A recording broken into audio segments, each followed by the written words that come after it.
Hello, everyone. It is such an honor to be here. My name is Roxana Damas, and I am the founder of Women's Economic Empowerment Global Live, short We Globals, just so you hear that repetitive throughout the session, you know what I'm talking about.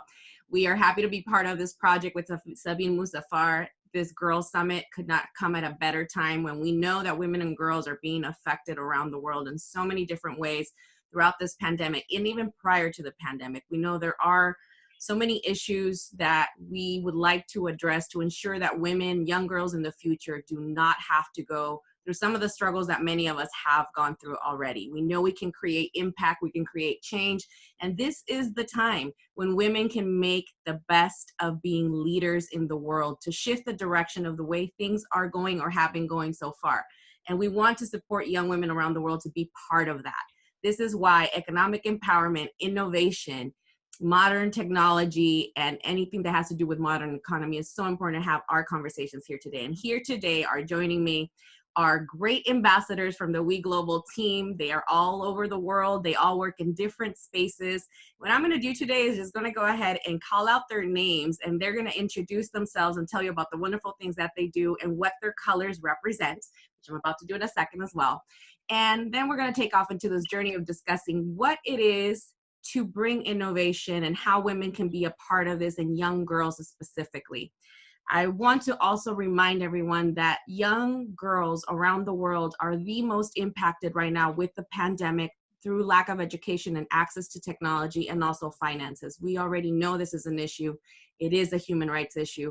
In the US, particularly, we know that there are women and girls being detained in detention centers where there are human rights violations. If it wasn't for lack of safety, if it wasn't for lack of funding and for education and support, they really would not have to be experiencing this here and now. And this is not exclusive to this space. It is happening all over the world.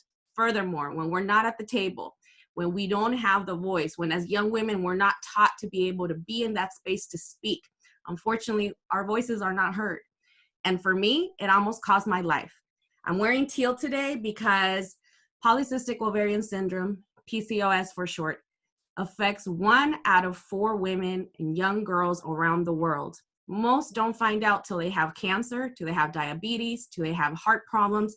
It is devastating in our lives. And I would like for young girls around the world to know that 1, there's a lot of studies out there if you're suffering from this issue. 2, that you need to be able to speak up when something's not right, even when doctors and medicine are not necessarily designed for us. And this is why we're having these conversations. So without further ado, I'm going to start calling out names, and you ladies will start introducing yourselves and talk about why you're wearing the color that you're wearing, where you are, and let's get started. I am starting today with Mariam Mimouni. Go ahead. So hi everyone, my name is Mariam Mimouni. I'm from Tunisia, a North African country, and I'm so glad to be here with us, with all of you in this special event. And today I choose to wear white because I support human rights and peace girls in detention centers, because I think that it's very important for them to feel safe wherever they are, and it's their right to feel safe and feel confident. And let me tell you a bit about my story and about my journey. I'm a girl who was ambitious about technology since a young age, and I always love to know more about new technologies, how to use computers and how to program robots, etc. And I was lucky enough to find inspired mentors to guide me through the experience I went through. And my journey started when I joined an educative association known under the name of First Kiss Club, where I developed my deep interest in technology. And now I'm taking role as a coach in this association and transmitting my knowledge to these mentees. And I've also had the chance to represent Tunisia in International Olympics for Robotics in First Global that was held in Mexico City. And there I served as the programmer of the team. And this team was special, and I want to shout out to this team, 2018 team, that 4 out of 5 members were girls who represented Tunisia in the robotics competition internationally, competing with teams coming from 118 nations. And it was super powerful, and we felt empowered about it. And personally, I feel that it's my role and my responsibility to empower more girls to join the STEM field, and not only STEM field actually, just to do whatever things they like, and to feel self-confident and to feel safe and protected and have their rights and do what they like simply. Thank you, Mariam. And we're going with Marta Hernandez. Hi, everybody. Marta Hernandez, currently in Oakland, California, my hometown, but I am from a very small town in Mexico, Chavinda, Michoacan. And today I'm wearing purple because it is October Domestic Violence Awareness Month. And I did want to point out that 1 in every 4 women, 1 in every 10 men, and 1 in every 7 children experience some sort of domestic violence, or in the children's case, abuse and neglect. And with the pandemic, this is now known as a double domestic or a double pandemic with domestic violence and the inability for victims to flee when they're in that situation. The reason I chose this topic, other than being an October month awareness, is because in the work that I'm doing and supporting employers in addressing policies that create equitable workplace so that people can actually grow and develop within their organization, and this is through the company I founded called Made Boss. I realized that it doesn't really matter how much we do with the employer, that at the end of the day, we must have healthy families and healthy households. And it all starts with the respect that we all give each other. So I'm really excited about working with all of you and being here and sharing some of my my story, in hope that you get inspired to do more. Thank you so much, Marta. I am going with Neelam all the way in India. Sorry for keeping you up. Go ahead. Yeah, you're good. Hello. I'm Neelam Tiwar. I am super thrilled to be here meeting everyone from different parts of the world.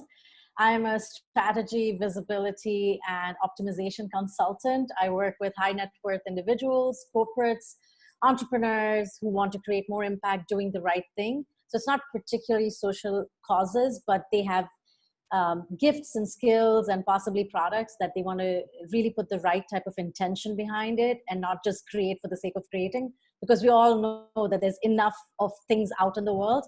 And what I think will change the world is us doing the work that really matters.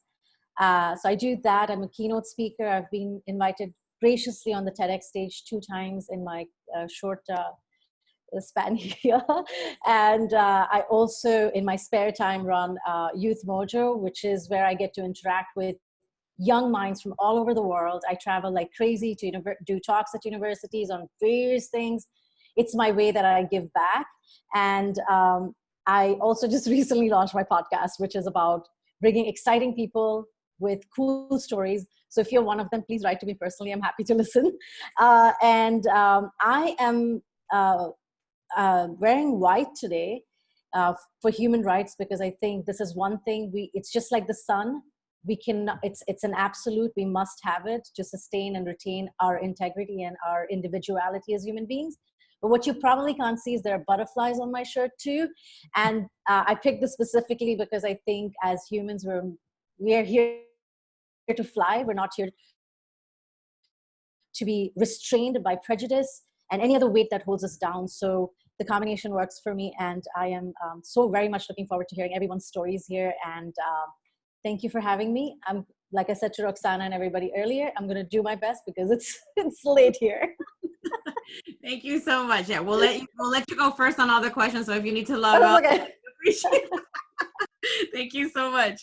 I'm going with Denise. Go ahead. Let's see. You're still muted there, Denise. Should I mute you? Go ahead. Can you hear me? Okay. I'm just so excited to be on the call with so many fabulous women. So my name is Denise Siller Cox, and 8 years ago, I was a stay-at-home mom with 2 toddlers that are 18 months apart.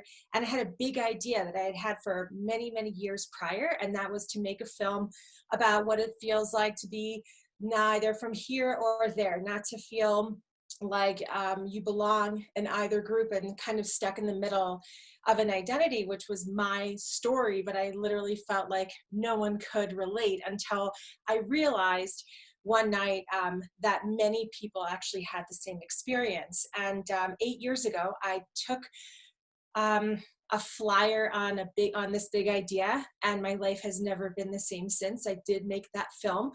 I had no experience and no training, and also didn't know a single soul who had ever made a movie. But I did it anyway. And I partnered up with an Academy Award nominated producer. And together we made an award-winning documentary that has now been seen tens of thousands of times all over the world. And actually in production with my second film about secrets in the Latino community. And also been a 2-time TEDx speaker as well, and been very fortunate enough to be invited to mostly Fortune 500 companies to speak about Latino identity, but more specifically in 2020 about belonging, which is really the heart of my work, and the topic of my forthcoming book that will be out next year, and something that I'm very passionate about. I'm wearing pink as an homage to the month of the girl, and really believe that unless and until we all feel like we belong and really get to experience belonging, nothing really can, no substantive change can happen until every last person feels like they belong. And so in my industry, in filmmaking, less than 2% of Latinas are directors.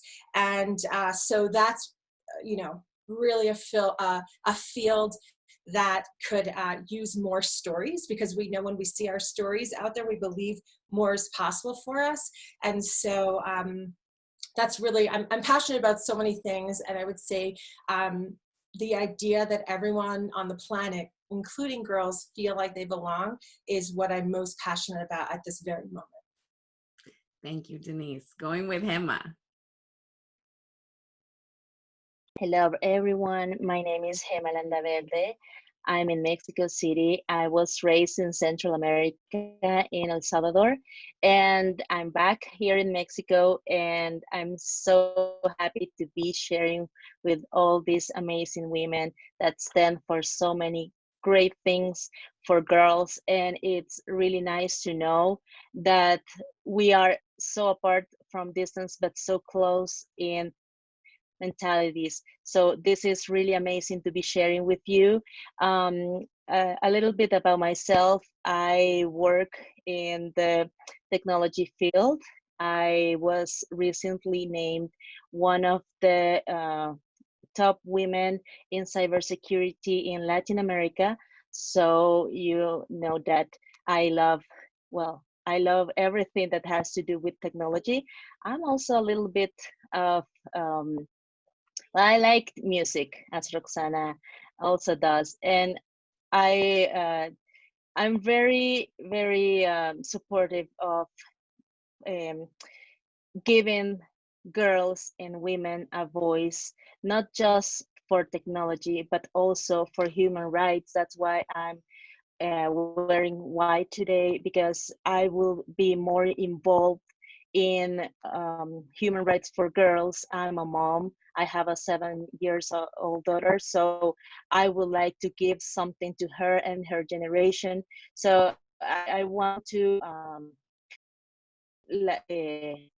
have like a mentoring for girls, for participate not just in technology but also to pursue their dreams, because coming from these countries, we cannot always have the luck to have education or to have to reach like basic human rights. So I think that I am a privileged person, and I want to have more girls to be as privileged as I believe I am. So nice to meet you all.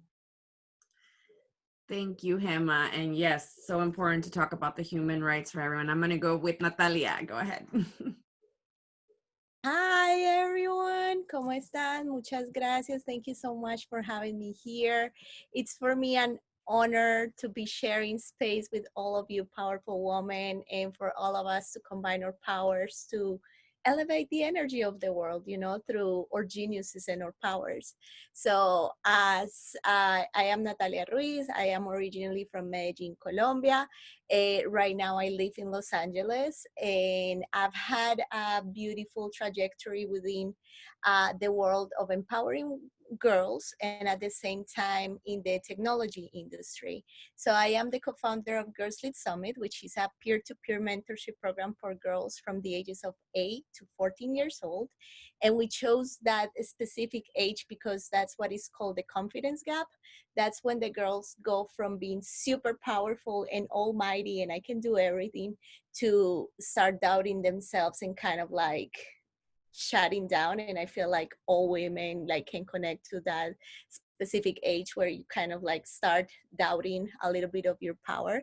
And I am also the co-founder of Dynamic Studio, which is the digital marketing agency that serves businesses and brands that are committed to make the world a better place. So everything kind of creates a win-win outcome. I've had during my time and during my career, I've had the opportunity to win 2 awards, which for me are very beautiful. One of them was the DigiDay Award, which I earned through the technology field, like leveraging technology. And then the other one is Launch the Remarkable, which I got from like creating an app for the girls. And that's where Girls Lead was born later on. And right now we are in the journey of writing a book, also to continue inspiring our girls and to like help them find the power within. And that book is going to be out in December, so it's going to be very beautiful, which leads me to the color that I chose to wear today, which is white. And I am wearing white first because of human rights, and second, because of Peace Girls in Detention Center. So that's how they come together. Like we definitely, with our organization, want to empower girls since they are young, right? For them to understand how powerful they are and to understand that human rights are, you know, like the basic right of every human, as the name says it, and we all should be able to abide to them and to have them. And as crazy as it is, we don't. So we want to teach our girls since early ages to respect themselves, respect their communities, and become an active member so we can all grow. Thank you, Natalia. So important. I'll address that at the end here, but I'm going with Maria Ismaili all the way in Morocco. I can't hear you. We can't hear you. Can you test out the mic again? Let's see. While she's doing that, I'm just going to do a shout out to our intern, Maritza Duarte. Can everybody do a little round of applause for her there? She will not be speaking. I promised her not yet this time, but she's taking copious notes and will be supporting us here for any tech support. And we'll be following up with most of you when we do our next activities. Maria, do we still hear you? Let's see if we're testing your mic there. No. Do you want to try logging back on, and we'll go ahead and have you do your introduction when you get back on. So let's just do that and we'll keep going for right now. All right, everyone. I do want to mention about the detention program. I wasn't going to say that there, but most of you have made me feel that, and you all wore white, and we know that there's so many refugees around the world. It's not just happening here in the U.S. I want to thank Denise Siller and her partner for allowing to support our project that's called Alquimia Global. They are our fiscal sponsor to our organization, and we were officially able to launch since the summer so that we can start bringing awareness and accountability to the Human Rights Council about children in detention centers, and specifically around women and girls and everything that's happening here within the U.S. and at the U.S.-Mexican border. So my hopes is that today we shed some light to that, and that there's more people who are interested that can support us. I greatly appreciate the support for you all to share the information, to get involved, and we need everyone to support this cause. If we can't hold up human rights in this country, I don't know what it's going to be anywhere else, because at some point, this country was designed to be the human rights kind of educator in many ways, and we have since really dropped all that. Not that we've ever been perfect. I'm never going to call that, especially in an international forum, but I am going to say it wasn't to this extremes of what we're seeing right now, and we shouldn't have to see that. So moving on with that, I want to start with some statistics. The first section of our presentation here today is to really discuss and start dismantling the issues in your industry or what you see in your community, what's not working, but also what is working. And so I want to start with all of you giving that information, but let's give it one more try here with Maria before I go there. Maria, are you on? Can we hear you? No. Hello? Oh, yes, I hear you now. Yes, I hear you. Yay. Okay, Cool. go ahead, Maria. Hello, everyone. I'm Introduce so happy to yourself. be with you here. Okay, Introduce cool. yourself and go ahead and give your Roxana. statistics. Go ahead. Okay, thank you, Roxana. And, I'm happy that I'm with these wonderful, beautiful ladies all over the world. So I am Maria Ismaili from Morocco. After studying abroad in the US and in the UK, I went back to Morocco, to my country, to work, and then I started my business doing a business of export and import.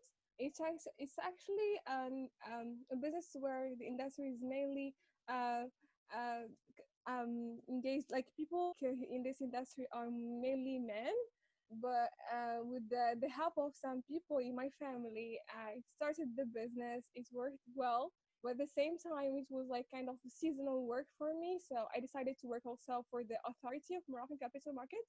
And then just like still now till now I'm working in that, and in that um I am wearing a color of white today because for the human rights, for our region, for the world, for more peaceful world, for more safer places, and hoping that we can have like less refugees in especially for children and girls, and hoping that our region will be more shining again and getting back to its normal life and going from all this worries and this hard time. Thank you, Roxana, and I'm glad I'm here with you. Thank you, Maria. We're glad that you are here too. And I just want to say that she's our ambassador for the MENA region. And this year, we were in the middle of preparing our conference in Morocco, a special retreat and around the country, as well as heading over to Egypt. But you all know what happened, so I'm not going to go into there in terms of, but we are rescheduling. We are definitely going to have this, and you're all invited. And this time I just tell everybody, you know what, we're just taking a pause because we're just going to make it epic. Like, it was going to be good before, but you guys have no idea what's going to be moving forward. So moving forward from that, thank you, everyone. So I'm going to ask, and I'm just going to go, I don't know how you all see the squares here, but I'm going to start with Neelam to go ahead and share your statistic and also talk about your industry and your region, how are girls being included or not? If you can go ahead and start responding to that. Oh no, did we lose her? I think we did. Are you guys all on? You still hear me? All right, let me move on and focus with, I'll start with Denise. Go ahead, Denise, and I will have her come back on. Let's see. So the main statistic in what my primary business is telling our stories on the screen. And it does at times feel like, difficult for me. And now, I'm so surprised how many barriers there are to being able to tell nuanced stories, and nuanced stories are the ones that need to go out so people can actually see themselves, not only to get inspired if they're, future filmmakers, which there's so many amazing, talented young women out there that are already expressing themselves in writing and poetry. But it's just vital that the door stays open. And so like I said, the statistic is less than 2%. I think it's up to 4% for women directors, and then less than 2% for Latina directors. So it's really critical that that something changes. And if you think about the type of your favorite film or a film that changed your life. I know for me, there was like one scene in that film, Selena, and everybody knows that scene, It's like the one scene where we felt seen and heard. And to be able to create scenes like that by the thousands, honestly, is what I aspire to, make a contribution to that, but also hopefully inspire other young women and keep the door open for them. Thank you, Denise. Going again with Nilam, you're back. Go ahead. Yes, I am. I guess I'm just going to look at my screen for a hot second here. And the statistic I wanted to share with you is that there's a recent study that suggests if women made a foray into entrepreneurship and peaked at its full potential, they can actually add up to anywhere between 150 to 170 million new jobs and contribute to India's economic growth. Now, I am talking about India because this is very close to heart at the moment for me, and not just from a geographic standpoint. I am of Indian heritage. It matters to me because I don't think that this number, yes, this number will be lower in certain parts of the world, but this number is formidable for every one of us in this room as well. Because at any level, anybody that's here in this room, at least, whether you're a creative, you're an artist, or whatever it is that you're doing, you're part of a workforce, if you will, and a creative force as well. So what concerned me about this was that how far, yes, we're making progress, but there are certain policies that still need to be implemented, and they have to start at the grassroots level. And we're working on it in different capacities in what I do and some of the people I know as well. So Roxana, was that answering your question to some extent? Yes, Okay. it's about what we're in your industry. And I think it's so important to focus on these large numbers. I think we know that if we invest in women and girls, it just expands into any community. This is not excluding men in any way. This, whatever that rhetoric is, it's truly about expanding and what women bring to the space to connect others. It's been studied that when you bring women in policy spaces, not that they're better or worse, but they just think beyond the self. And that is so important. And I think that's where you're heading out there too. All right, let me go with Hema. Okay. Well, in my field, in cybersecurity, we don't see many women participating, less working in high positions within the organizations. So, it's just 24% of women that are part of the cybersecurity field. So it's just something that is still 76% dominated by men. So of course, when you go into this field, you know that you're going to have some battles to go against, and you know that you need to fight for your position, for what you stand for what you want to fight for. And also, you know that we are out of that 24%, just less than the half of it are women in power positions. So it's like they are used to see women working as programmers, but it's very difficult to get a high position for cybersecurity for women, because you get a lot of discrimination here. I mean, you are discriminated not just because you are a woman, but because you are an educated woman with a voice. And sometimes when you say the things like they are, sometimes they offend some people. And instead of seeing you like a powerful person, they see you as a threat. So it's like instead of valuing all that we can offer to this amazing field, which I love and I respect so much, I believe that that's something that I personally want to have open for all the girls in the world, and for next generations to say, these women fight for our rights, they stand towards the people of authority, and they had a voice, they wanted to open a position for me in the future. And that's why we are here. I mean, we are trying to open more voices to the world, to these girls, to have like a vision of what they want to be in the future. Thank you, Roxana. Thank you, Hema. Voy con la fellow mexicana. Marta, go ahead. Thank you. I wanted to continue the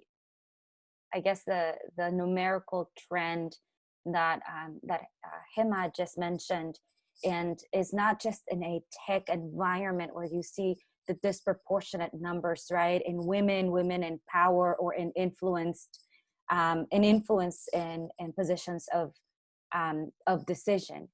Actually, in every industry is where we see the gap. And it's typically half of women that are in any level of management roles. Although they may be qualified, we still don't see the representation. It's really about 17 to 21% of women even making it into the executive level. I mean, that's ridiculous, right? Like, I see all of you and I'm like, you all should be bosses. What I find most interesting in a recent study through McKinsey is that they found that although we've seen progress, that 17 to 21% is progress, that it hasn't happened because of internal promotions, but rather because of attrition. So women, check this out, have to leave their job where they already know people to get at a higher level. They have to go somewhere else to be valued. And that for me is the reason why I started Made Boss, is to support the internal mobility of people without having to be displaced of a culture that you potentially like, people that you like working with, the work you actually enjoy. Now, with the pandemic, it's a real threat to the growth that women have, or that collectively we've made, the progress we've made in the workplace, because now we're even experiencing higher stress and burnout. Why? Because we also have to take care of the little ones who are, doing home learning, or stress if you are going to work about not bringing potential viruses home, or the coronavirus home. So it is incredible to see this level of change, but also it's an opportunity for us and the work that I do to work with employers to address those systems, unspoken rules, sometimes even policies that are created not in favor of women and women's advancement. So I'm really, really excited about being in a position of support to create environments that are more flexible, but also more equitable. And that's the piece that I think it's most important, that we're not all the same, but we all should be treated equally. Thank you, Martha. And I'm just going to do a shout out here to the chat that we have going on here between all of us. And it said, I think half said me too. So I'm sure we've all gone through this change where you haven't been accepted in one spot and you had to go level up somewhere else. And you just put the layers of subordination, supposedly, of how this impacts you. So thank you, Martha, for bringing that on. Colombia, Natalia, how are you doing? Go ahead. Ay, bonito. Yeah, wow, Marta, that was amazing, because actually, like, I left the agency and the advertising industry and created my own agency because I was like, well, there's no way I can continue to grow. And I saw the disparity and the huge gap in gender equality in the positions of powers. I was like, what? So yeah, thank you so much for bringing that up. Well, some of the statistics that I want to share with you today, it's about what I call, I kind of talked a little bit about it, the confidence gap. So between the ages of 8 to 14 years old, girls' confidence levels fall by 30%. When girls are hitting their low, boys' confidence is still 27% higher. So what are we seeing about this is that these impacts, like the effects, are long lasting. We might think like a 12-year-old, like, oh, she will be fine. However, when we start talking about, the environment at work and what is happening, when we all get older, we see all that impact that happened to the 12-year-old, to the 8-year-old. So that is something very important. That's why we focus on that age group in Girls Lead. And then another statistic that I find very important is that women test poorly on financial literacy tests relative to their male peers. A study revealed this year by investment giant TIAA that 21% of men scored high on a set of money questions compared to 12% of women. I mean, that's almost half. And it's insane because like we do want to start bringing the conversation about financial literacy to girls since the beginning, and that's something that we are doing with Girls Lead as well. As a matter of fact, our projection for 2021 is to build a complete digital platform where the girls can connect, and one of the elements is to teach them about digital currency, what is happening in the world, you know, like start introducing them to those terms that we didn't have access to and we had no idea about when we were that age. And the fact that the girls can start learning about financial literacy since they are young is going to impact their whole life from their own. So yeah, those are the two that I wanted to share. Thank you, Natalia. Going with Maria Ismaili. There you go. We can't hear you again, Maria. Do you have your mic on? There you are. I can hear you now. Go ahead. Lovely. Okay, cool. So, continue with this, the refugee situation. The statistics say from UNESCO that 5.8 million refugees are children in our region. And from this number, we have actually children remain out of across the MENA region. So this is so sad. However, we have a good news, which is something good for me to see that according to the UNESCO, 34 to 70 to 57% of STEM graduates in Arab countries are women, Nice. which is awesome. So I highlight the way that that this if we are not if we are in a peaceful country and we have the chance to get to the STEM universities and degrees, we can truly be really competing with men equally and equitably, as Marta said. And I think this is the most important thing, is to have our chance to be the leaders and people we want, even that the situation is not really what we want in this region. Thank you, Maria. That yes, good stats are also important too. Also, we'll put those in a second. Maria Mimuni. Okay, hi again. Recently, I've been doing some researches online, and there is a statistic that really catch my interest, which is the following: that 20% of engineering graduates are women, and only 11 of working engineers are women. And this has really made me wonder what's the reason behind the lack of presence of women and girls in general in the field of engineering. And especially it catches my interest because I'm following an engineering career and I want to become a software engineer. And I had plenty of questions in my head, starting from, is it because of lack of interest of girls in the field of engineering and STEM in general, or is it because of the pressure that the society puts on girls and women, trying to convince them that engineering studies or being an engineer in general, whatever the field you are following, is more of a job for men rather than for women. And it really makes me feel sad that the majority of the engineers in the world are becoming males rather than females.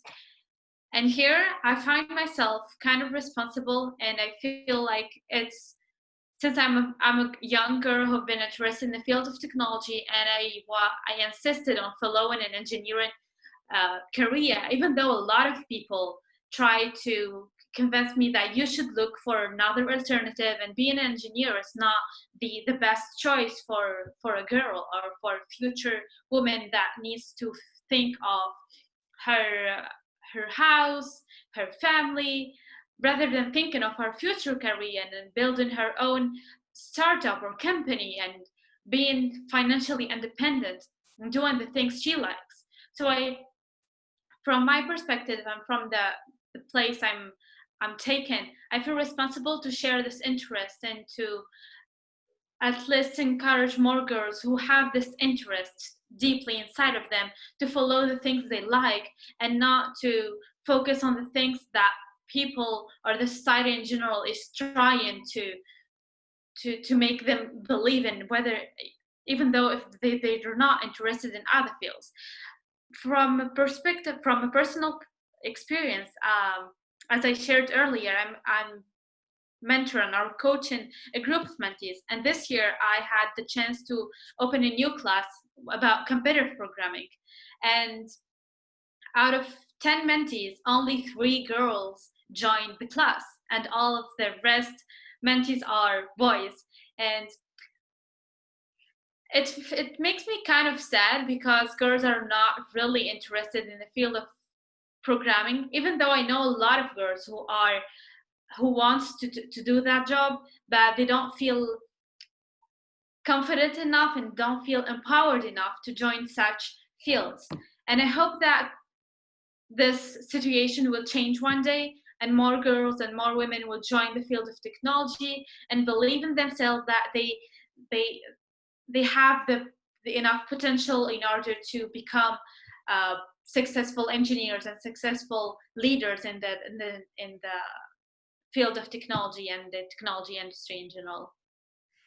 Thank you, Miriam. I don't know about you guys, but that was a lot. It felt strong from all of you. I mean, I know we try to put in some good statistics, but we know there's still a lot of work to do. Some of you know my work and some of you don't, especially out there for this conference, but I actually majored in women and gender studies. And one of the things was a man told me, Roxana, why are you majoring in that? Like, major in something that matters. And I was like, you just made that decision for me because it does matter for me. And to understanding context and foundation, everything that we're talking about right here, not only for like violence prevention, but also in our careers, like there's so much work. There's so much that we need to understand about how women think, about how males think, how about we function in the different spaces and how we're stuck in these boxes that absolutely need to change because they don't mean anything.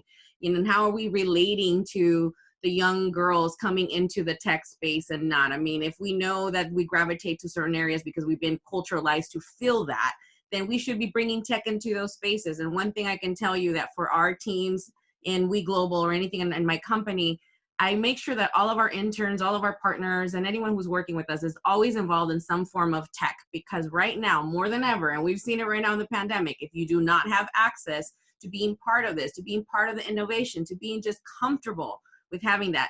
I have taught people how to use a mouse, like thousands of people, because we used to do fairs teaching people how to use a computer and file their taxes, and they had never used a computer in their lives. And so I know what it takes to really break it down by steps, and that's what the big companies and spaces are not ready to do sometimes. Not everybody's at the same space to grow and to be ready to receive the information, and that's what we need to work with our women and girls. It just breaks my heart to see that. So to break a little bit about that energy before we jump into the next question, I'm going to ask one of you or two of you to share an embarrassing situation that happened to you somewhere in your tween to teen years that you thought you were never going to recover from, but you did. So let's see. Anyone eager to share, or am I going to have to pick?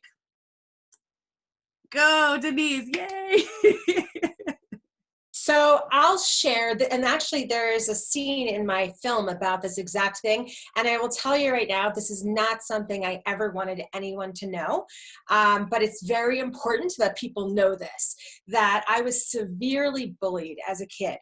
I mean, terribly bullied for 4 straight years.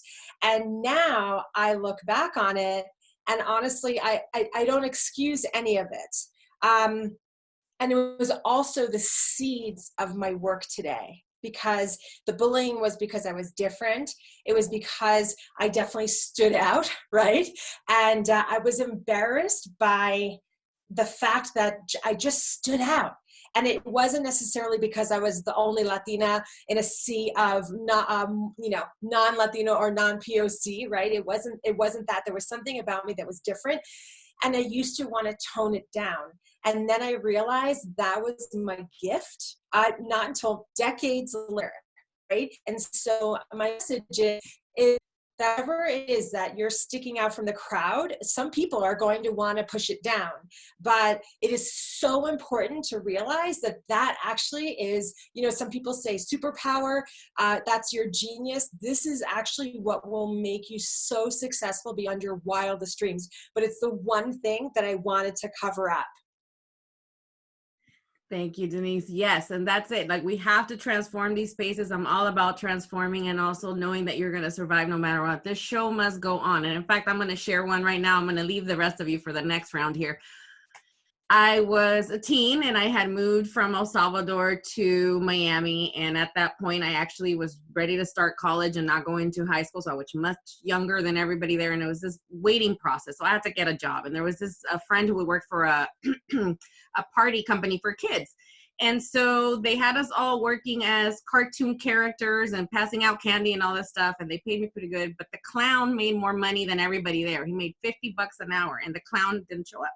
So I ended up going to become the clown at the party, and they tell me, take all the cartoon characters around the pool and dance with the kids and all of this. And so here I am dancing around with everybody, and all of a sudden I'm like, Pluto is drowning. And I look back and Pluto was half in the pool, half out.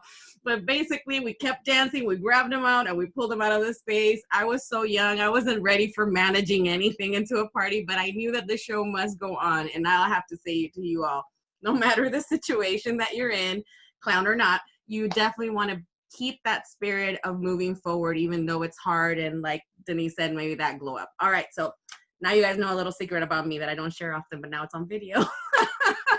All right, let's go to this next question here. We're talking about scaling and innovation. So especially if you're in the tech space and if you're in business, it's all about accelerating and scaling and all of these, buzzwords. But what does it mean when we're talking about human issues, social impact issues, and especially about women and girls? Why in 2020, when we should have been flying cars like the Jetsons, right? Why are we still talking about this conversation where girls are not being respected for who they are and what they think, and they're not being in certain spaces? So I'm going to ask all of you to please tell me, why do you think women, this idea of acceleration and scaling is not being used into this space for girls? And two, who do you think needs to be in the ecosystem to make it happen? And I'm going to go with Marta. Te ves seria.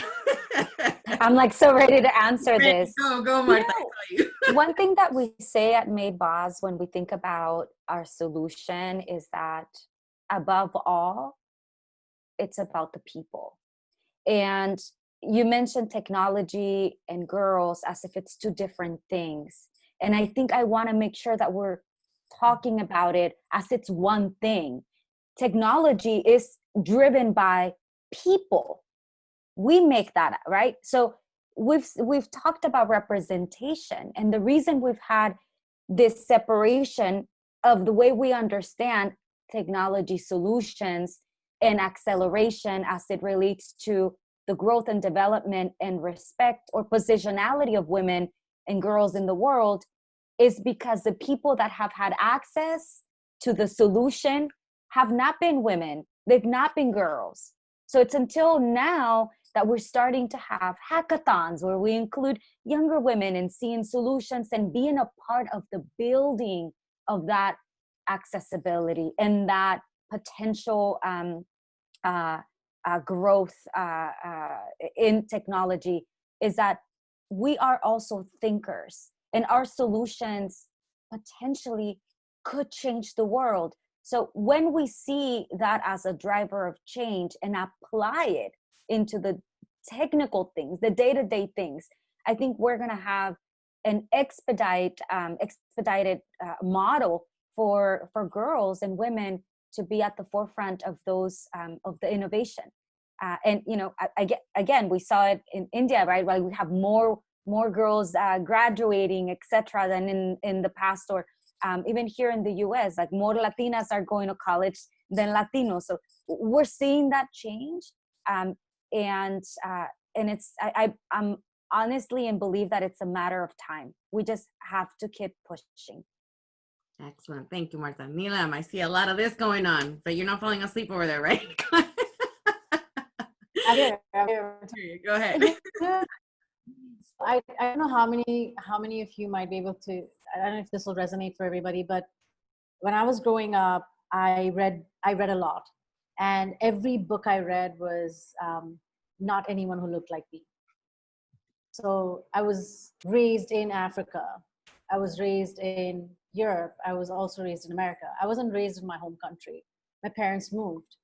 And, you know, it felt like a bad thing growing up, but it's been my greatest strength, like hands down my greatest strength. And I think we need to, I think just as we are in this room, I think as best as we can represent a possibility to someone who can resonate with us, it's really important for us to show up. At a fundamental level, that's what I believe. And I think if we're to solve any issues, we need more mobilization. I think we need to be looking at the situation squarely in the face and calling it what it is, whether it's, you know, abuse, it's not getting enough opportunities, not having enough funding, whatever it is, we classify it and mobilize younger people, because this world that we live in, we're sort of, you know, we're going to be the ancestors for this world and we're leaving it for somebody else. So why not like think from that perspective that let's give it forward and say like, hey, we're doing our part, we're there to support you, tell us what you need to, and we will work with you, we will mobilize it with you. Let's move this forward together. It does sound, I'm sorry, I'm talking about it very conceptually, I'm not going into anything else. I'm looking at the mindset, I'm looking at the behavior that goes in anything for it to sustain. It's behavioral, and then that gets propagated, and then it becomes a norm.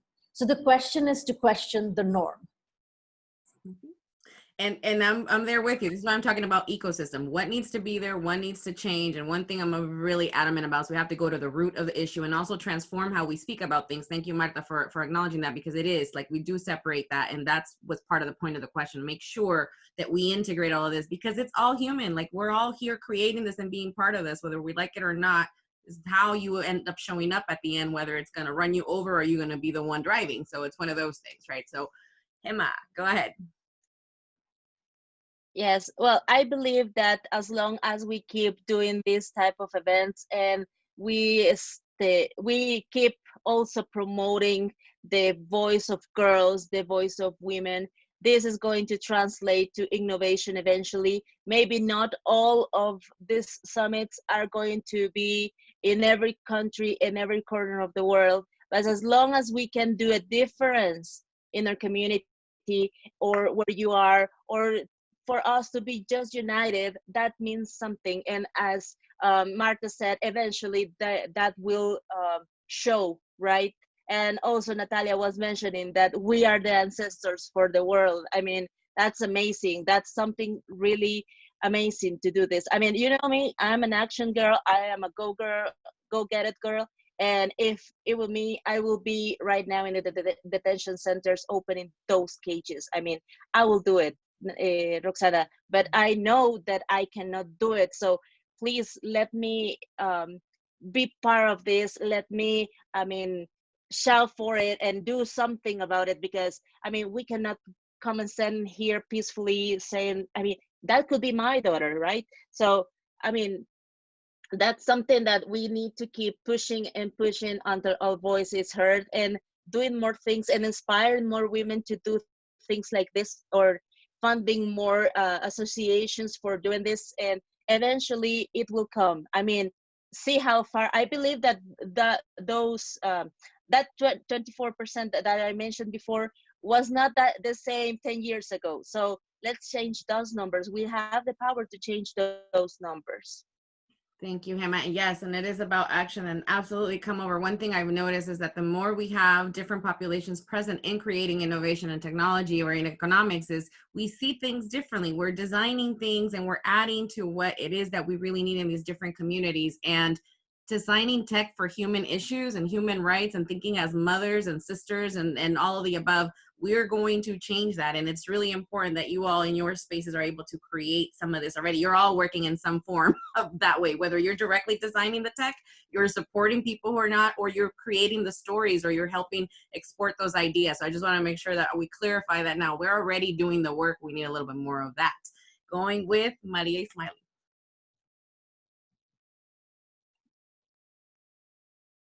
There you are. Can we hear you now? Go ahead. Yes. Yes, you're good. So I joined my voice to the ladies before me, And I think that one thing to add is we need actually that women help women. We need that the voice of ladies and women gets to be like stronger in the place, and that they can help other women to show up and to be leaders, and to get stronger as as the ones who have leaded before. So I think that we need to help each other rather than just fights between each other. And I think that also we need to have associations like SM, where you were invited, Roxana, with us for helping girls around the place here in Morocco to know about technology, to know about what's going on in this new area for them, and to get to them even in the rural areas. Like now for the epidemic situation now, we have the home school education for the girls and the boys, and we still see that there are many places in our country where they don't have network for internet, and they also do not have laptops. So uh, like uh, how can they be homeschooled if they don't have this basic things like internet and laptop? So I think that we need more initiatives from the government and associations. We need also to work hard between us. If I am rich, I need to afford something for somebody who is poor, and like build that and I think it's also about time, because we were not prepared for this epidemic, but I think it's a really good start. I think we are just understanding where we are now and where we have to be. Maria, and yes, we do need to host those. And I know we're doing some work with Morocco no matter what. That's part of our work with Maria to ensure that we're giving some of that support and building some of that. Part of our commitment as We Global is that we just don't talk. If you all know me, it's about, yes, strategy, talking, discussing, breaking down. But the next step is, what's the action? What are we going to do? What have we learned from this? And how can we move this thing forward? So we have to move this needle forward. I'm going to go with Natalia. Okay, so I feel like we're not there yet because the way that we have been programmed as society, like the programming that we've had since kids, then we see the results, right? Then we see how we've been treated. Then we see that we tell girls you need to play with dolls and you don't play with cards, or you don't play with technology or robots. Those are for kids. Those are for boys, right? So we see that disparity again at the end. It's a result of a societal scheme that goes through from generation to generation, which is why in Girls we focus on those young girls, for them to like remember how powerful they are since they are young. They are the leaders. We are there just to help them, to kind of like create a space for them, a safe environment where they feel ready to shine and to like really become those leaders that they already have inside. So I feel like that's what we need. We need a new reprogramming. Instead of trying to fix, the adults that already have set, parameters in their life, it's easier to go to kids and teach them and program them differently. So that way we are just not going by default how society has told us that we need to go. Thank you, Natalia. Yes, and this changing this idea. I mean, there's things that you can fix, and there's others that really need to be taken out from the root, especially when we're talking about violence and abuse and lack of self-esteem and just kind of all these strict structures. Denise, and you're muted. Yeah. I just love this whole conversation, and I feel like I just want to make sure to give props to Miriam, because she's, how old are you? 20 or 19 or 20? I mean, that 19. like, okay, that's a big deal. And I just want to acknowledge you as a human being and as a woman. And there was something that you said earlier about expectations, cultural expectations. And I agree wholeheartedly. And it's absolutely was not really the trajectory of my work, but it's definitely where my work has ended up, is hearing from women who were once girls, who were told what was not possible for them because of cultural expectations, very much like the ones that you shared, like girls don't do that, or same thing that Natalia just shared, and they're really rooted in culture, and we pass them on without realizing it. We pass them on consciously. And so who I meet are women, adult women, who get inspired by my film and the fact that I had no idea what I was doing, but I did it anyway. And they tell me, how do I do this? Or, you know what, I don't think I can do this. And they're literally telling me, and I feel like I'm talking to a version of them that's not the adult version of them, if that makes sense. I'm talking to like a 10-year-old, someone who's between, in the parameters of what Natalia just shared, right? In that confidence gap, I'm talking to her. She made a decision that something wasn't possible. And it is so much easier to get to them, like Natalia said, when they're young, right? Because I don't know what happened to Miriam, but somebody did something very right in your life.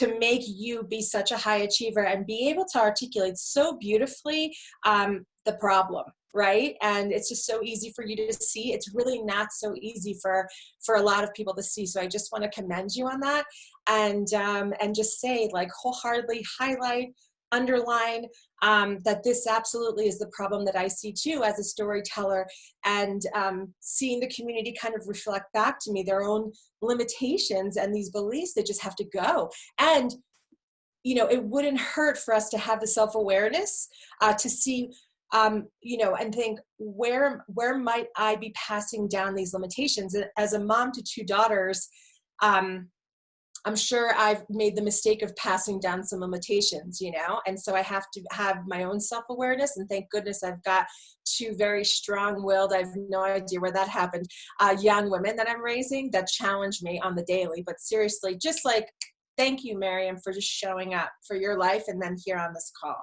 Yeah, big deal you are. Thank you. Yes, she is. And this is why she's also our representative, not only for the MENA region in Tunisia, but also for girls in tech around the world. So she's actually going to be joining us more involved this year now that she's graduated high school and into college, because we want to keep promoting supporting and keeping this going. So go ahead, Mariam, give your part. And we have one more question after this. So go ahead. Okay, thank you. Okay, I think a lot of the women already said a lot of interesting and important points, but personally, from a personal perspective, I think that one thing that we need to focus on is, I personally believe that every girl has deeply inside of her that power that makes her special in her own way, that power that makes her able to shine in a special way, whether the things she wants to do in technology, in business, in the medical fields, whatever she wants to do. But the problem is, girls in general, or at least what I see in my society, in my community, is that girls in general have a lack of self-confidence and a lack of support. And that was an issue for me too. Back in the years, I was a girl that had lack of self-confidence, that I couldn't be brave enough in order to speak, in order to express my opinion, my thought, and to prove for everyone that I'm here and I have a lot of things to add to the community, to the society, and to the environment in general. So things that changed my whole life, that I found the right guidance and support from my mentor. She's an inspiring lady in the field of technology too. She's the one that boosted my self-confidence, and she's the one that made me believe in myself, that made me show the capacities I have and to share them with other people and to just improve them step by step. And I think the first step to make or to empower more girls in different fields is to support them the right way, to provide them with guidance and support. And that way, I'm sure 100% every girl will shine in her own way, because we all own the power and we all have that voice. We just need to be brave to express ourselves. Yes, Mariam. Yes, we do. And I want to go ahead and say this to you all. There's a couple of things that came to mind. It all started off, I think it has the flow exactly that I wanted it to have, ladies. So you all, like, I'm making my dream come true when I put the question out here. Because it's really this. It's this ecosystem. How are we building this foundation? Why are we separating things that need to be together? If you know that I work in diversity work, this is why. Because to me, diversity isn't everything. It's in everything that we do. It's the human thing that we do. And how are we doing these different compartments about how things functions or they don't? We need to bring all of these together and work at the intersections. This is how it is. One size does not fit all. And this is the problem with the things that we're designing, is we're thinking that this is for this and this is for that only. We need to be able to bridge those gaps and really bring that together and bring that human element, because it is humans that are using this. It is humans that's creating this. And this is why we have to be at the table. And as girls, they also have a voice. We're creating things for girls, but it's all the adults creating things for girls and not the girls being part of that. And also the boys. I mean, we can't leave the boys out. We keep having these conferences about girls, but we need to also work with the boys to change that mindset that is also trickling down into that space. So going on to this next question, and this is our last question before you all are going to do your little closing thing. So almost ready there, Neelam. I know you're tired on me. So we're going to this next one. Okay, so I want to hear tangible solutions. So even if you just give me one tangible solution, I will be happy to hear that. But I want to hear like one step, one tangible solution that you see to make this happen within the space of innovation, within the space of economics. I know some of you are economic experts around here. And how can we have that direct impact? Because I keep thinking, like, for example, cryptocurrencies and this new thing, like, we're like, people are like, what is this? Why don't we have our own cryptocurrencies for girls? Maybe I'm asking this team right now that we need to create our own. I don't know what this looks like because I'm not that techie on that level. I know enough to be dangerous, but I do think that there's things that we have to create and build, and we can do that together. So I'm going to start with Hema, because that's your field, honey. So, and you're muted. Okay. So you mean what start doing? I mean, what will be like the first step to do this? Well, I was actually thinking about that when you all amazing ladies were talking, and I was like, how would it be to gather a group of women here in my community and have like a little small shop where we can start sharing what our best skills are, to start forming small groups of girls, and you mentioned it yourself, boys too, with that have not the support within their homes or their schools, and start giving some free classes as Miriam is doing. I mean, she has been such an inspiration for me. I mean, she has lighted my ideas. So I'm starting to. I mean, I don't have a plan yet. I need to build up a plan, and one of those steps involve be working more close with you, Roxana. So I believe that I can start having more, because I've been moving from country to country in the last couple of years, so I have not my ideas straight, but I want to do it. I want to be. I know that because of the pandemics, we can do it right now, like in person, but maybe we can start organizing more women to give back to community for free classes, like Marian said, programming, robotics, math, and all of that. So they feel like they are not alone. They have support, and that it's a beautiful journey, and start also building the confidence within girls and within the boys too. I mean, so they can also respect women and not being intimidated by them, because sometimes no girl, you have too loud voice to be heard, so that intimidates men, and that's why they don't approach you. So I mean, we need to give this message to everyone, right? So I have nothing like in my head, but I would like to do it, and I will do it. So first step, connection, networking, and following up. And I know, so I'm holding you to that, Him. Just messing with you. I know we're all busy, but Yes, I know. definitely do that, because I know I have certain ideas, and I know she has the tech brain that could really help some things happen. So I want to ensure that we're all working on some of these things together. So, okay, moving on to Neelam. Thank you. Mhm. I would just say I would like education reform around the world. That's it. Yes. That's it. Let's unlearn everything that was taught and let's relearn the basics all over again. That's it. I like that. I really do. Go ahead, Marta.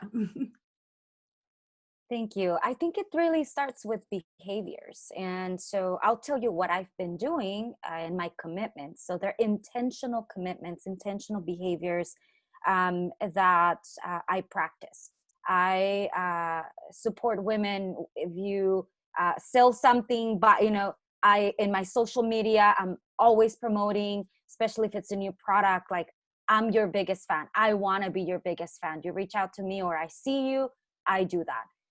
For women that are entrepreneurs, I know it may be a little expensive to hire my firm, my company, but I've made a commitment personally to have access so that women entrepreneurs can build their businesses structurally, intentionally from the very beginning. So I work with those entrepreneurs early on. Just recently, we launched a new venture fund here in East Oakland, supporting underrepresented entrepreneurs. Majority are women. And so everything I do has an intentional purpose.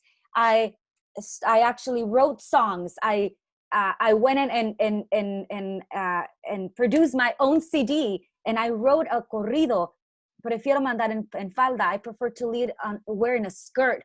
And this is in motivation and also in visibility of women, primarily of Mexican descent, who traditionally are treated as second-class citizens, and you have to obey the men of at home. I was part of writing a book called "I Have What It Takes" for women and girls, and we have not only principles, but it's the stories within, right, that motivate. Our goal is to motivate women around the world to see themselves in the day-to-day things that we lived, and how we got up, and how we continued moving forward, and how to best support other women that you work with. So it's not a one-time thing that you all already do it, but it's making intentional commitments. And I usually, when I start my year, I say, this year I'm going to be authentic and call it when I see it. And so this year I've been focused on that, on things that happen to me or other women. So it's all about intentional behaviors. Thank you, Marta. Going with Natalia. Poderosa, Marta, poderosa. Bueno, for us, the next step, and I talked a little bit about it, was the digital platform that we are projecting to build for the girls on 2021. That is going to be the opportunity for girls all over the world to connect and create a community, and also to have workshops. So this will be a great opportunity for all of us to co-create, as a matter of fact, because we are creating workshops for girls, mostly within tech. And it is girls teaching girls, because we do feel that there is an element in the peer-to-peer mentorship program where the girls actually listen to their peers better, because they can see themselves in there. When I see another 10-year-old talking about techs and robotics, I'm like, wait, I'm also 10. If she can do it, I can do it too.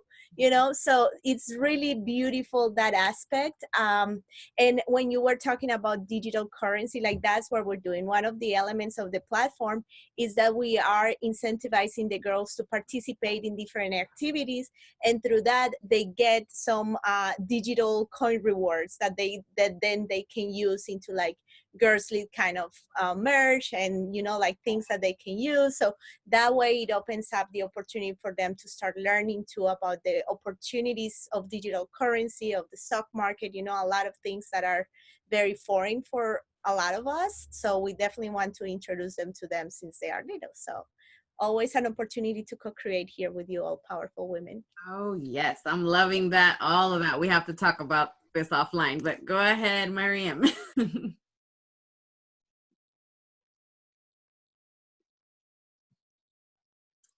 Do we hear you? Go ahead, Mariam. Yeah, there you are. Can you hear me? I hear you now. Okay, cool. I think concerning the solutions or think we should do in order to empower women in the fields, in STEM or in economics and being independent in general is by two things. I think many of you already mentioned that education. I think that education is the first step towards having building a better future for women and empower them, because it all starts from the young age when you start learning about the basic things from your teachers at the primary school. This is where the personality of young girls is built, and there we need to focus more on educating girls to make them feel comfortable about who they are and what they love and express the things they want to do. And second, I think that encouraging each other is very important. From my side, I think that each one of us that has been lucky enough to be empowered by other people and to get influence from other people and have access to technology to connect with inspiring ladies, to share as much as she can with the community she has and with the people she knows, starting from young girls, from their family members, people you know from your classmates, maybe people know from your neighborhoods. Just share as much as you can that message to to make other girls and other women feel surrounded with people that encourage them, just not to feel alone in their path, and so they can gain more strength in order to follow their dreams and follow their ambitions. All right, thank you, Miriam. And I want to just wrap this section, and then we're going with those closing ideas and activities you're all going to do next. All right, so you know, you've all brought up some amazing points here, and this is it, right? We have to be very intentional. I like that we started with that, talking about what we were going to wear, so we could talk about the issue as well. Talking about what Marta said, you know, just really bringing this up and ensuring that we're designing our lives and our commitments based on this intention, that we're staying connected, like Hema said, that we're reforming things that aren't working. And Nilam, you and I need to talk. What does this look like for women to be at the global stage, making these very bold statements saying we're going to change this, and having girls being part of that? Because there's so much that didn't work for me when I was a teen. You know, Denise, you mentioned about how you felt singled out. I moved a lot. I was nothing like the rest of the people around me. It was always an issue with whatever I had to say. And I read a lot and I had a voice, and it really bothered people really, really early on in my life. So I do want us to remember that we have to create those spaces, that we have to be intentional, that we have to have the steps. And we're talking about innovation and economics.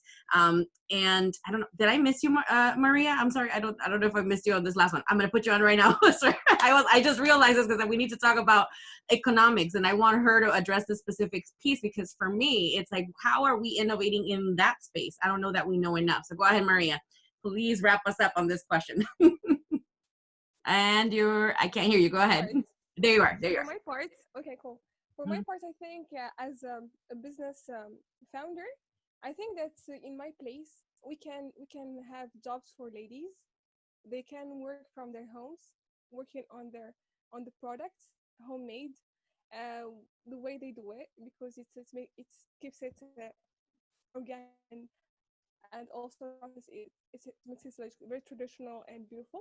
So this way the lady can support her family, and by that we can help also her girls to get to education, to get to tech, to help them to be members of a STEM, for example. So this is the strategy that I have.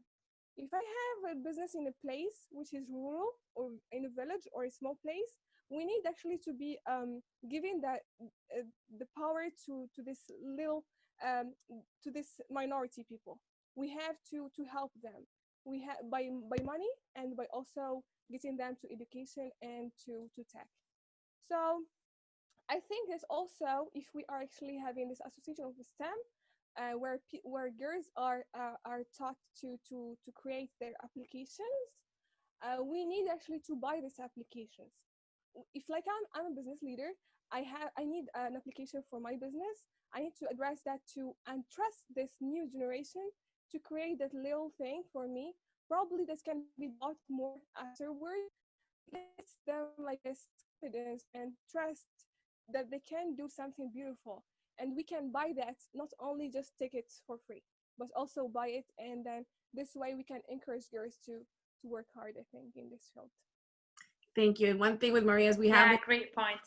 how we can collaborate and ensure that we are connecting and doing business together with everyone that's here. I saw Marta sharing her book. Please support her. If all of you have books, please put them in the chat here. We're going to share them as well. If you have an app, if you have something, a new project or something that you need us to share about your business, about your organization, new activities, new programs that you have, let's make sure that we're doing that. That's part of our commitment to everyone that's volunteering. And I see Denise, you're going to go first with your activity or no? Or go ahead. Oh, no, I didn't get a chance to answer that question. Oh, sorry. So, no, that's okay. I just wanted to, I would say, like, telling your story and being authentic about your story, I feel like is where this really begins. I think if we're trying to cover up and pretend like everything is perfect over here, I never struggled, I never went through anything hard. I mean, that doesn't inspire anybody. And I think, when someone chooses to be authentic and truthful with their real journey, that gains the respect of people of all ages. And I think, we have to be willing to do that and willing to take the risk of what will this look like? What will they think of me? And really be an example of being truthful and authentic. Before the tactics, I think I'm a big proponent of telling your story. I built an entire media company around it. And I believe that is the shortest distance between 2 points, is being truthful about your personal journey. Thank you, Denise. And I didn't mean to miss you all, but you guys kept switching screen on me for here because you know that people were logging off and on. So my apologies for that. But I also wanted to say one other thing, is that sometimes people think they don't have something to give. They think, well, when I'm as big as this person, or when I have everything all together, that's when I'm going to be able to give and help scale this conversation. And I just want to remind people, you have stuff to give right now. You may be undervaluing that thing. You may be thinking that's not enough, but actually what you have to give is amazing. Here's an incredible example. I have a podcast that I forgot to actually mention at first, and was recently named a featured podcast by Apple Podcasts, okay, like a few weeks ago. And I had an opportunity to interview a very well-known and up-and-coming author before she was like this big deal, right? But I could just tell she was going to be a big deal. And she actually ended up being a runner-up for the National Book Award. Very, very well-known Latina author right now in the United States. And at the time, we had an intern who was, I think, 18, 19 years old, who to me is going to be an extraordinarily successful woman. Like the same feeling I get about Miriam, which we all are getting about her, I had the same feeling about this intern that worked with us. So I decided to combine this interview with this very well-known author that I knew would be a very successful episode, and pair her with this unknown college student who had all the potential in the world. And I knew that I was pushing these two women's stories out into the world, and I could do that on the podcast. Does that make sense? So I actually had this leverage, and I said, no, she's coming too. This awesome, fabulous Latina author, she's gonna be featured, but so is this other amazing person who deserves the spotlight right now. And so to me, that's where you can utilize what you have. You have something that can drive these stories, and when people get to see or hear these stories, that's when they believe it's possible for them. That's what I wanted to say. Thank you so much, Denise. Yes, and this is really it. This is how we're building the ecosystem. I thank every single one of you for being part of this today, from wherever you are in the world. Some of you it's really early, some of you it's really late. So I do appreciate you. And I'm gonna start with the one that I know is at the latest here. So Neelam, please give us your closing activity, comments, or remarks, and we're gonna let you off the hook. So go ahead. Thank you so much. So if everyone could just close their eyes for a second here. Let's just take 3 breaths together in our own space, gently, and I'm going to count us down. Breath 1. Breathe out. Take in the second one. at your own pace. Breathe out. Third one.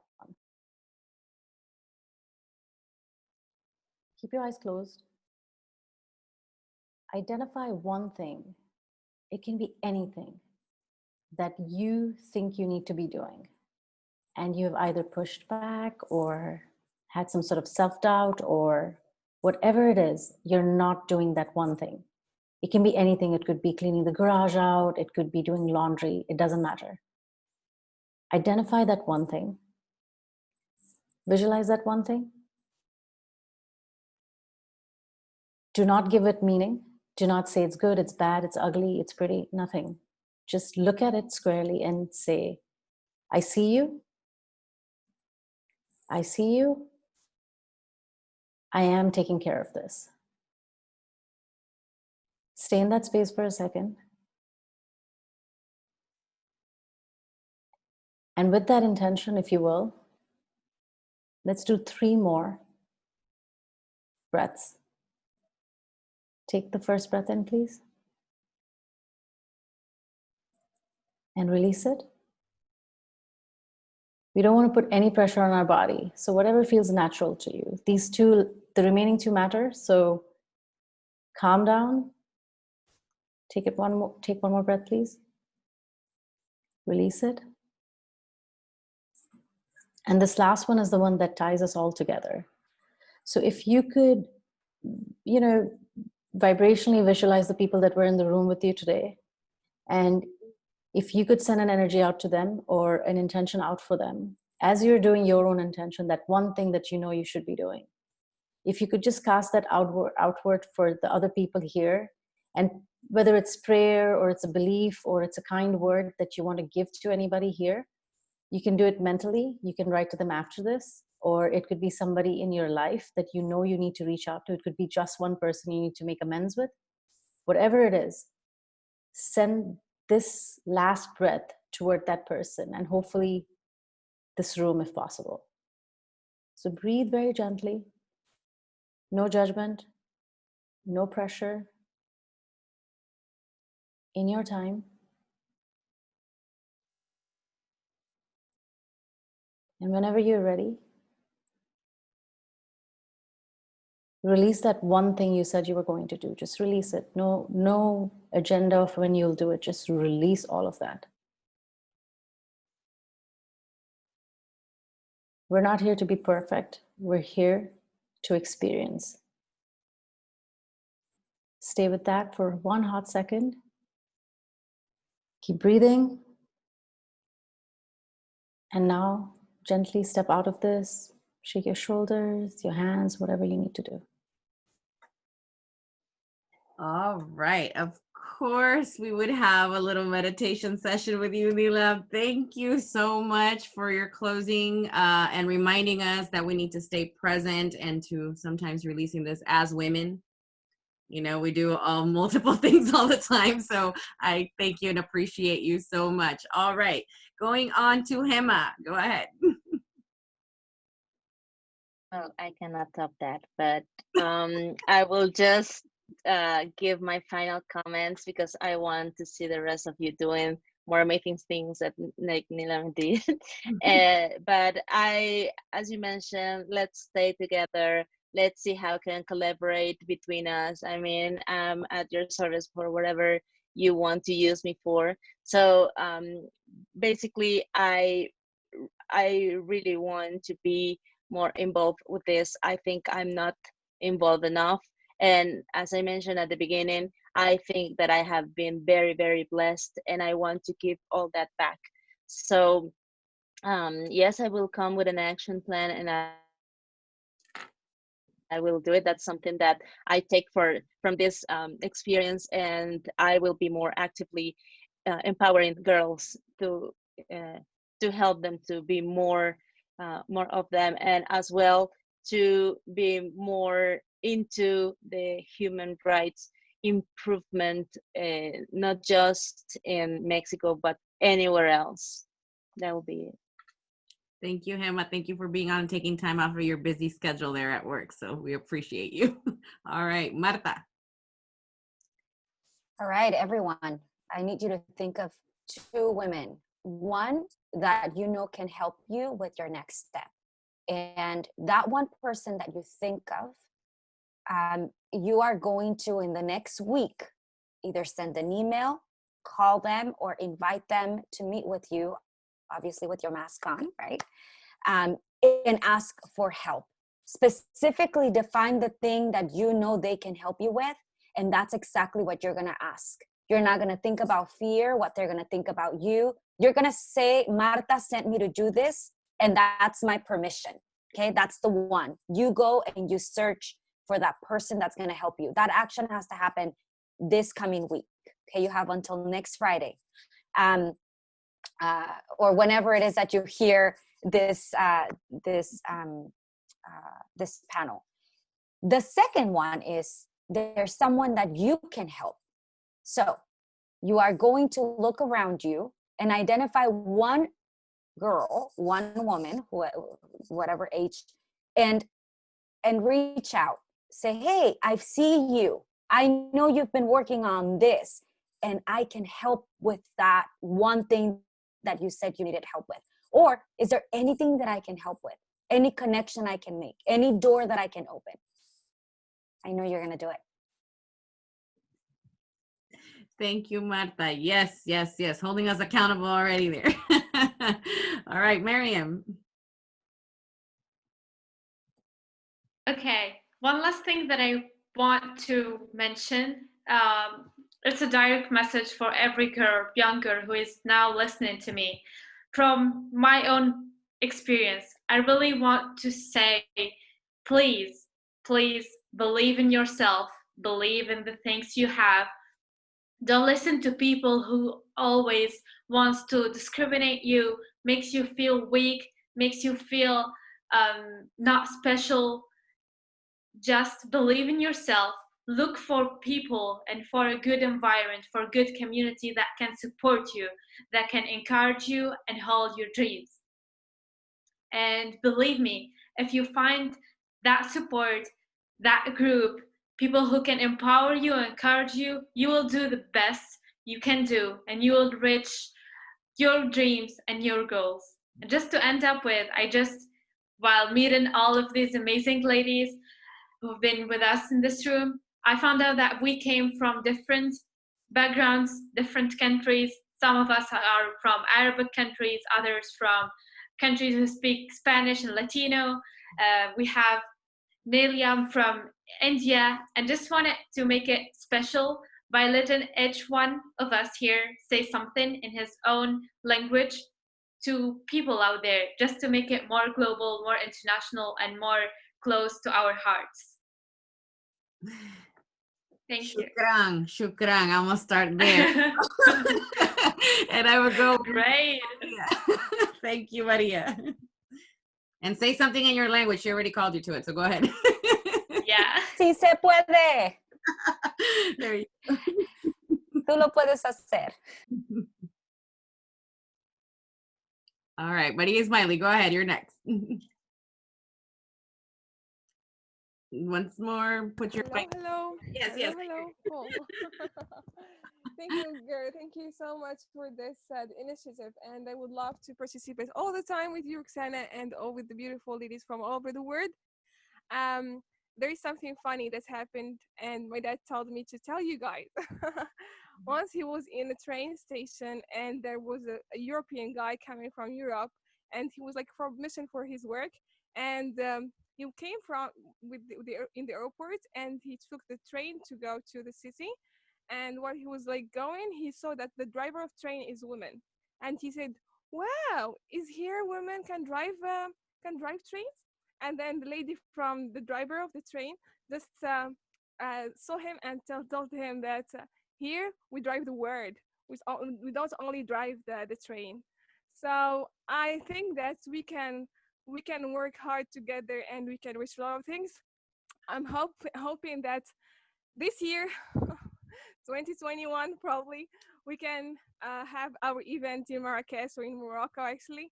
I would love that the things will be better and our efforts don't go like nothing. So As I already met Mariam, shining all over the place. Roxana also. I would love to meet each one of you and welcome you to my beautiful country, very safe. And also, I would love to send you my prototypes for testing my products. If you would love, just put me your email or your contact, and I will send it once it's ready. Thank you for your support, and see you very soon. Thank you all. And yes, this is an invitation to everyone at the Girls Summit to check us out, go to our website and check out all the projects that we're mentioning here, and also to stay in touch with us for that conference that's going to happen in Morocco. Go ahead, Natalia. Cool.